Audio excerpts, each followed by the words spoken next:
பஞ்சாயத்து நிர்வாகத்தின் மூலம் ஒரு கிராமத்திற்கு அடிப்படை தேவையான ஒரு அடிப்படை வசதியை செஞ்சு கொடுப்பது கட்டாய கடமை. அதுலயும் குடிதண்ணீர் வழங்குவது அத்தியாவசிய தேவை. அடிப்படை தேவையை தாண்டி குடிதண்ணீர் என்பது அத்தியாவசிய தேவை. ஒரு மனிதன் உயிர் வாழ்வதற்கு எதெல்லாம் தேவைப்படுகிறதோ அதெல்லாம் அத்தியாவசிய தேவை. அப்ப குடிதண்ணீர் என்பது அத்தியாவசிய தேவையில வருது. அப்படிப்பட்ட அத்தியாவசிய தேவையை அந்த பஞ்சாயத்து நிர்வாகம் 24 மணி நேரத்திற்குள் நிறைவேற்றி கொடுக்கணும். சில இடங்கள்ல சொல்றாங்க பைப்பு உடைஞ்சிருச்சு, அதை சரி செய்யறதுக்கு 2 நாள் ஆகுங்கிறாங்க. இல்ல மோட்டர் பழுதாயிருச்சு, ரிப்பேர் ஆயிடுச்சு, காயில் போயிடுச்சு, அதை தூக்கி கொடுத்துருக்குறோம், அதனால 10 நாள் ஆகும் அப்படிங்கிறாங்க. இல்ல பாலம் கட்டுறாங்க, பைப்பை உடைச்சிட்டாங்க, அதை சரி செய்வதற்கு பாலத்தை கட்டி முடிச்சதுக்கு அப்புறம் தண்ணி தருவோம் அப்படிங்காங்க. இது எந்த விதத்துல நியாயம்? என் பாலம் கட்டுவதற்கு முன்பு உங்கள்கிட்ட சொல்ல மாட்டாங்களா?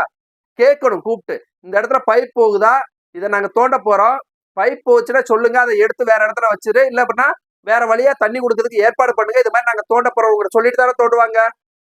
சாலையை தோன்றாங்கன்னு உங்களை சொல்லிட்டு தானே தோண்டுவாங்க. மோட்டர் பழுதாயிடுச்சுன்னா உடனடியாக ஸ்பேர் மோட்டர் போடணும்னு உங்களுக்கு தெரியுமா தெரியாதா? அலுவலகத்துல ஸ்பேர் மோட்டர் வச்சிருக்கணும்ல. இதெல்லாம் விட்டு பொதுமக்களுக்கு தண்ணி தராம இருக்குது எந்த விதத்தில் நியாயம்? ஊராட்சி சட்டம் 1994 விதி எண் 110 கீழ் இது கடுமையான ஒரு குற்றம். விதி எண் 110 கீழ் பொதுமக்களுக்கு அடிப்படை தேவையை நிறைவேற்றுவது பஞ்சாயத்தின் கட்டாய கடமையாக இருக்கு. அப்படிப்பட்ட நேரத்துல நீங்க தண்ணி இல்லாம இருந்துருவீங்களா? 10 நாள் உங்களுக்கு நீங்க அங்க இருக்கக்கூடிய ஒரு அரசு அலுவலரோ இல்ல பஞ்சாயத்து தலைவியோ இல்ல பஞ்சாயத்து தலைவரோ என்ன பண்ணுவீங்க? உங்க வீட்டுக்கு தண்ணி சேகரிப்பதற்கு இல்ல போர் போட்டிருப்பீங்க, வசதி இருக்கும். நீங்க அதை தண்ணி இல்லாம இருக்க முடியுமா உங்களால? உங்கள்கிட்ட வசதி இருக்குதுனால நீங்க பண்ணிக்கிறீங்க. வசதி இல்லாத மக்களை வஞ்சிப்பது சரியா? அப்ப நீங்க இந்த மாதிரி தண்ணி இல்ல, வீட்டுக்கு குடி தண்ணீர் கொடுக்கல, இல்ல தண்ணி தெருக்குழாயில தண்ணி வரல, இது மாதிரி பொதுநெல்லியில தண்ணி வரல அப்படின்னு இந்த மாதிரி பிரச்சனை இருந்தா கட்டாயமாக ஊராட்சி சட்டம் 1994 விதி 110 கீழ் கட்டாய கடமையை நிறைவேற்ற சொல்லி நீங்க மனு கொடுக்கலாம். அதை நிறைவேற்றல அப்படின்னா அது மிகப்பெரிய ஒரு குற்றம். நீதிமன்றமே சொல்லுது பொதுமக்களுக்கு தேவையான அத்தியாவசிய தேவைகளை 24 மணி நேரத்தில் நிறைவேற்றணும்னு சொல்லுது. ஆனா 10 நாளாகி 15 நாளாகி 20 நாளாகி தண்ணி தர மாட்டேங்கிறீங்க.